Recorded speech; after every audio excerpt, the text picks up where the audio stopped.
Hello and welcome to EUTV Sports Update. We'll be looking at the latest sports news from Evangel University and around the region. I'm Spencer Barnes.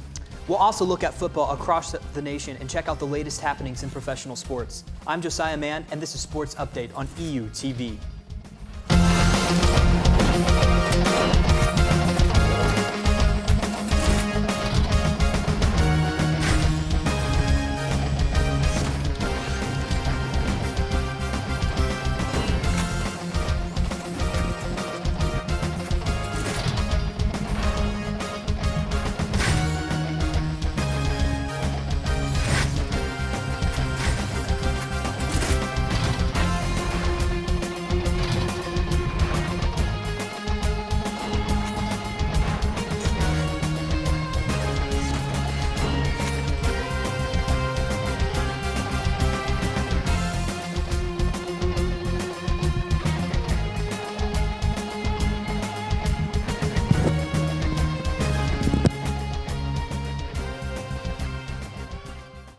Our sports this semester. Football has ended, volleyball has ended, and soccer has ended. Yes, the winter sports are wrapping up. Basketball is still going, will be going and be playing. They'll have a few days off over winter break, but they'll continue to play up until March. Yes, very exciting, very exciting. Well, the Evangel Valor football team had two historic accomplishments during their game versus Bethel this week.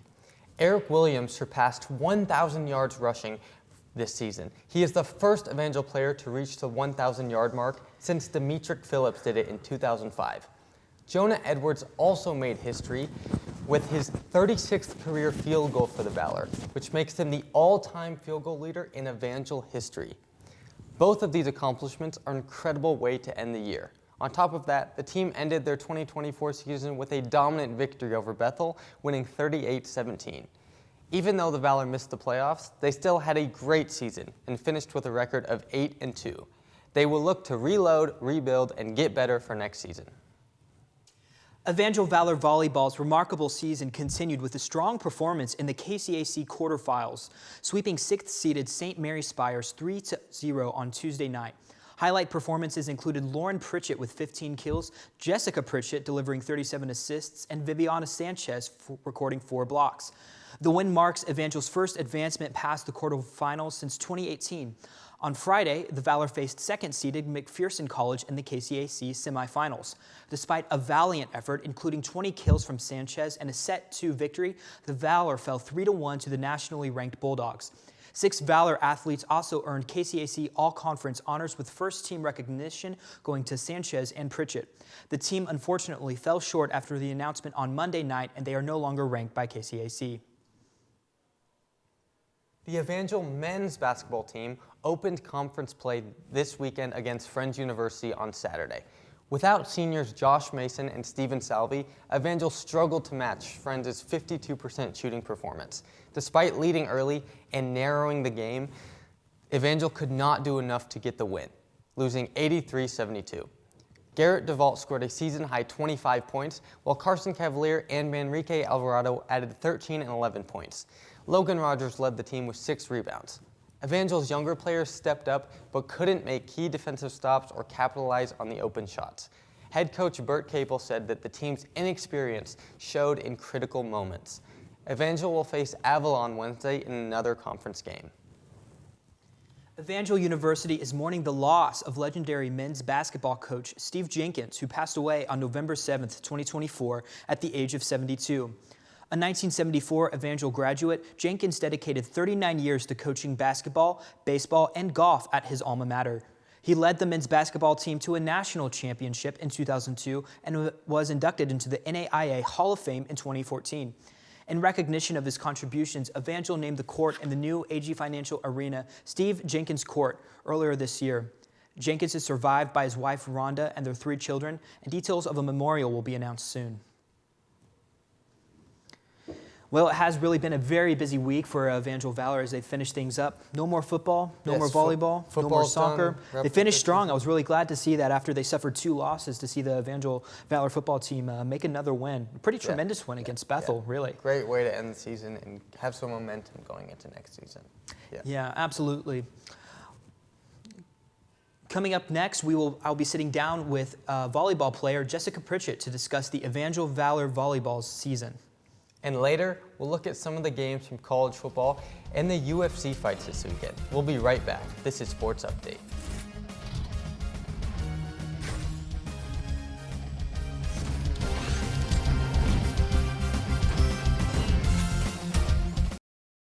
When times get dark, we can't see the help that's all around us. Let 211 be your guiding light for mental health and other resources. Call 211 or visit 211.org.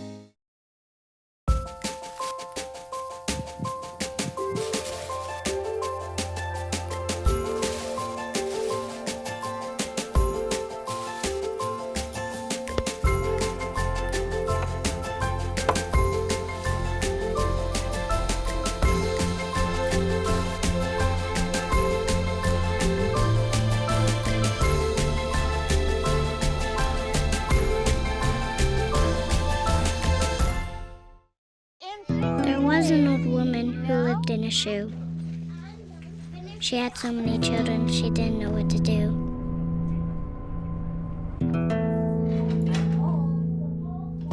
She gave them some broth without any bread and kissed them all soundly and put them to bed. Hunger is a story we can end. End it at feedingamerica.org.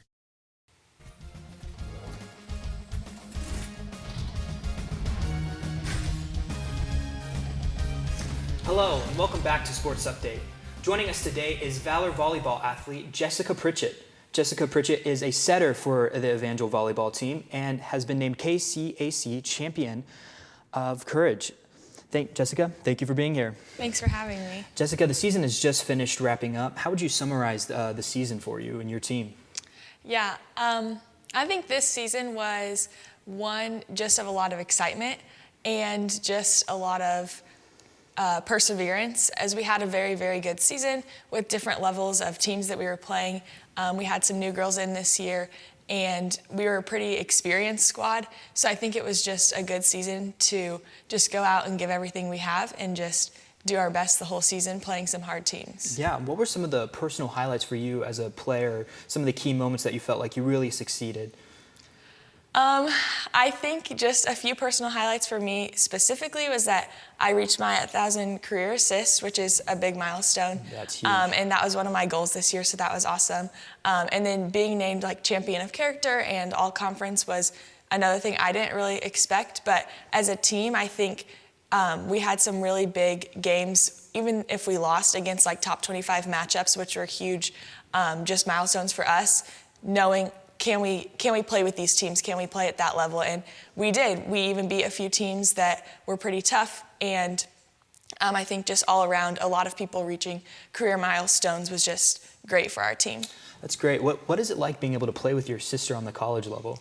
It's awesome. It's definitely, there's some times that are difficult, and you know, we're sisters, so we fight like sisters, but it's super fun to just get to like cheer her on and be there for her in this season, because this was a huge season for her to just come back to volleyball one last time and just have a lot of fun doing it. Mm-hmm. And so it was just awesome getting to be there for her, and she gets a lot of the credit being an outside hitter, and so getting to just like set her up for that success as best as I could was just super fun to just get to watch her and see her succeed for her last season. Yeah, that's an interesting dynamic that you kind of have between her being older and you being younger. What sure. are some of the other dynamics that you see between players like freshman players and senior players that are rolling out and the new ones that are coming in? What is that like? Our freshmen this year were very, very fun, and I think that they brought an energy to the team that some of us, like as we get older, we kind of might get more like tired or just kind of going through the motions. And so bringing the freshmen in,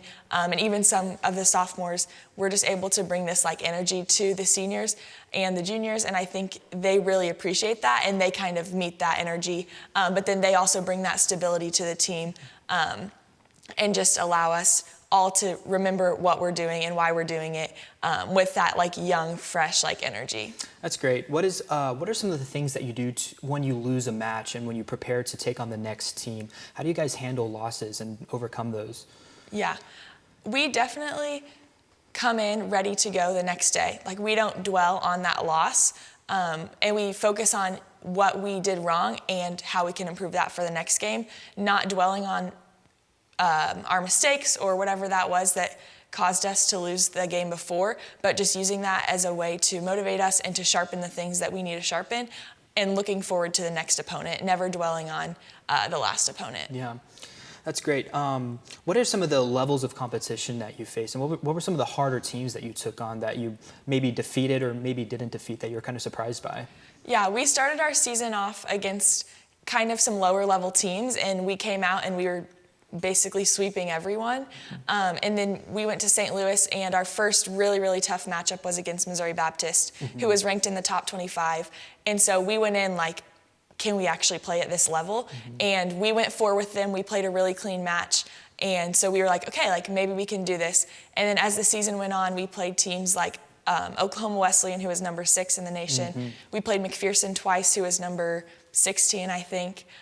We played Columbia College, who was number 25, and that was our home opener in the new AG Financial Arena, and we actually defeated them. So some of those teams that were ranked in the top 25, all of our losses came against teams in the top 25, but we went 4 and 5 sets with all of them, and so that was just something to prove, like, okay, we can play at this level, and even, like I said, defeating like Columbia College and teams like that. Yeah, that's awesome.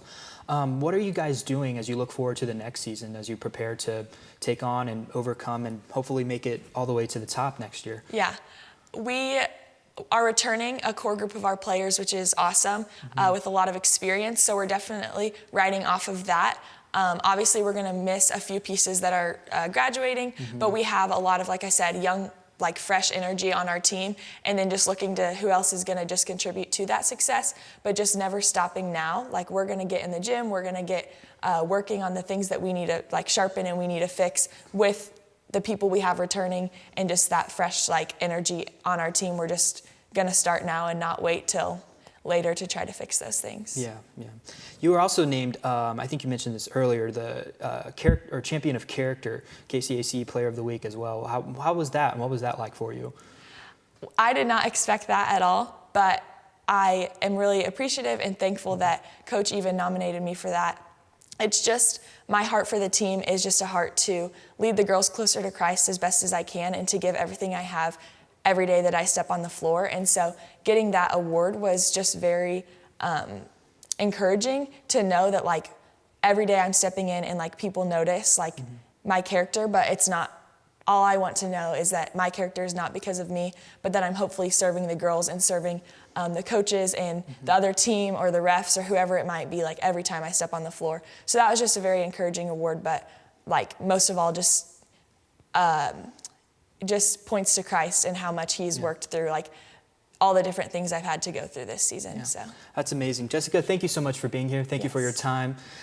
Coming up next, we will have some look at national sports as well as the Jones fight, and we'll also look at some college football. Stay tuned.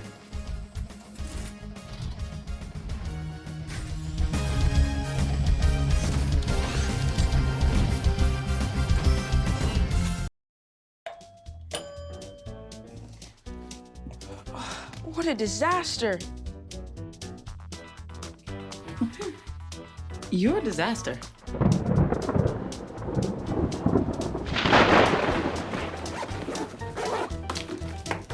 This is a disaster. You can't be ready for every little disaster, but you can prepare for a big one. Make an emergency plan today.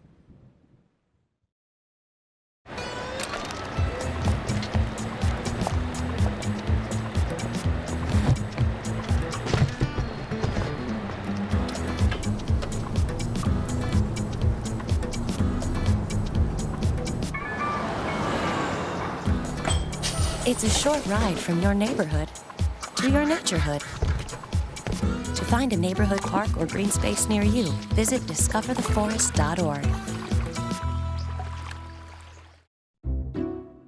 I'll never forget the day our landlord called and said, "Read your lease. No pets allowed." My owner tells him my dog ate the lease, but that didn't work. And now I'm stuck in a shelter. But this pit bull is ready for a new crib. I'm loving, loyal, and play well with others. So don't be intimidated by all my muscles, because the biggest one I have is my heart. That's right, I said it.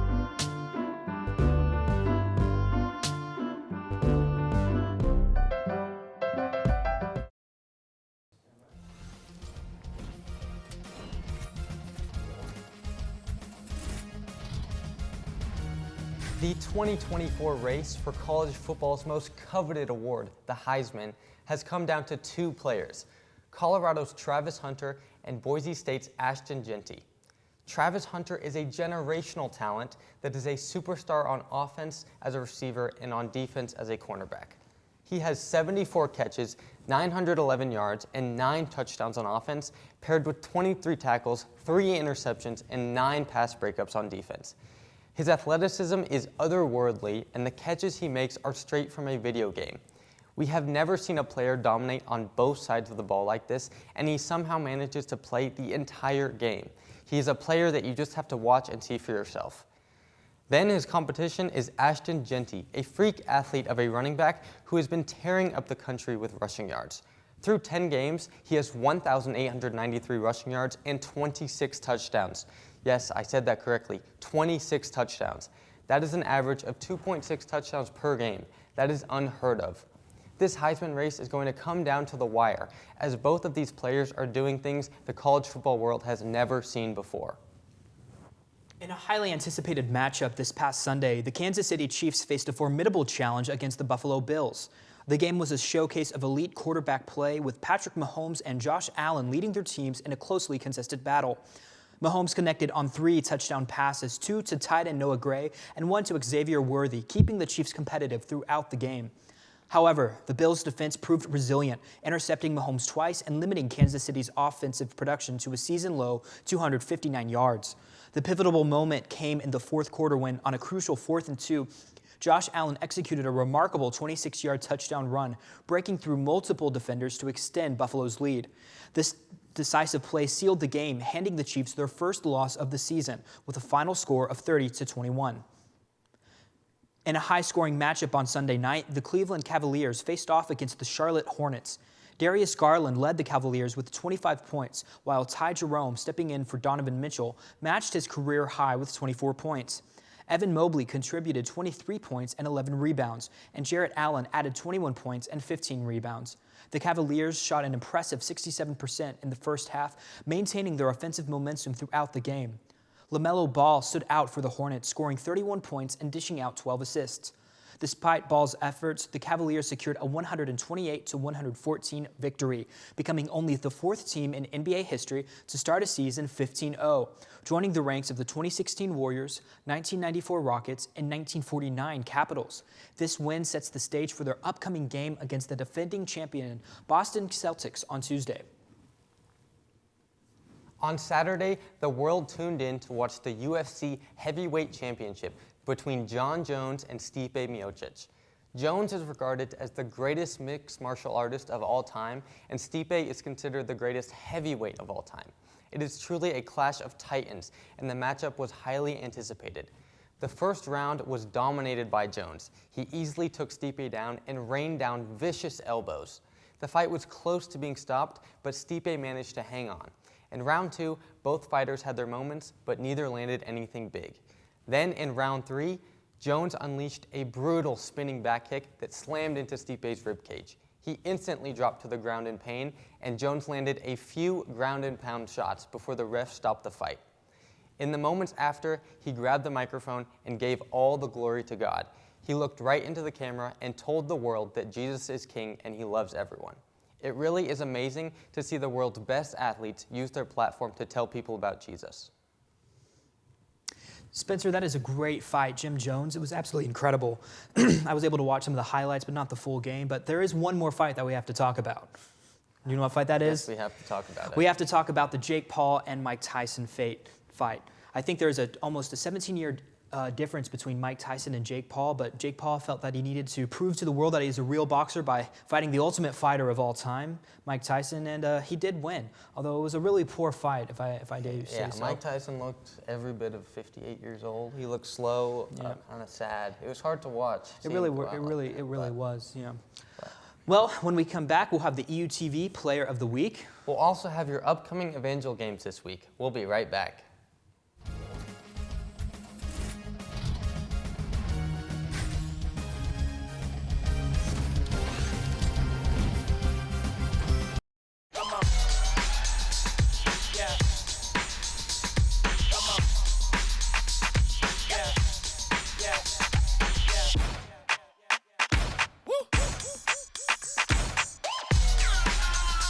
You're not going to get it all right.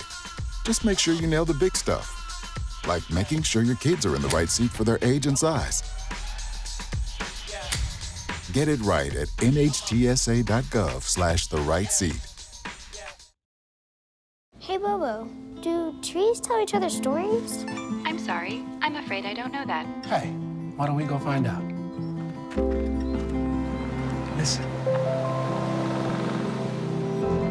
Do clouds take naps? I couldn't tell you. Dad, do stars visit their friends? Look!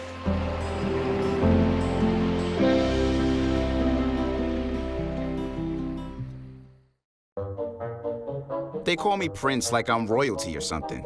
But the places I've lived ain't no palaces. So I don't need grilled salmon or a new scratching post. Just give me a cardboard box and a can of tuna and we're good. You can even change my name. I'm cool being the kitty formerly known as Prince.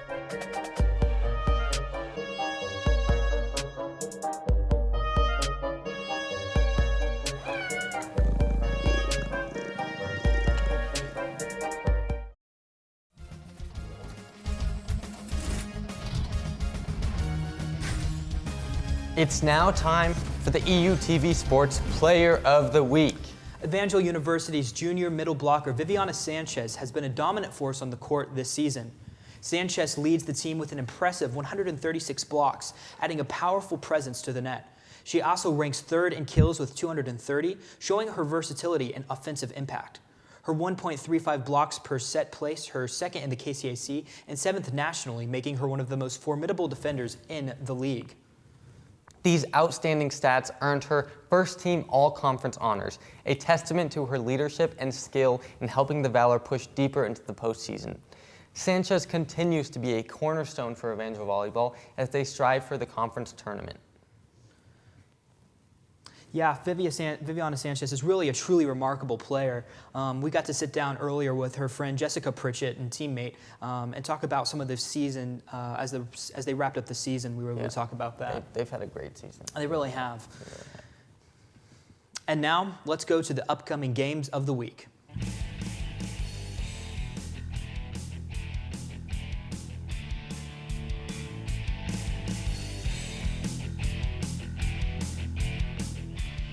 Men and women's cross country will have a meet Saturday, November 22nd. This will be in Columbia, Missouri at 11:30 a.m.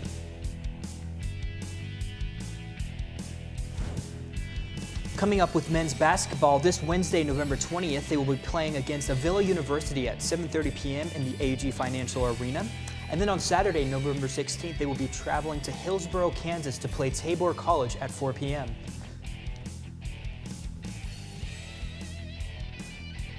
For women's basketball, they will also play Wednesday, November 20th. This will be a home game at 5:30 versus Avila. And then Saturday, November 16th, they will play at Tabor at 2 p.m. Go Evangel Valor! Well, it's really exciting to see that the basketball team will still be playing over the winter break, but unfortunately, that is pretty much a wrap-up of a season for both EU Sports and Sports Update.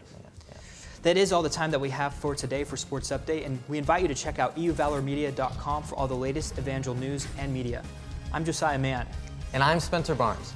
Be sure to join us next semester as we return for the latest in sports. For more information on Evangel Sports, go to evangelathletics.com. This has been Sports Update on EUTV.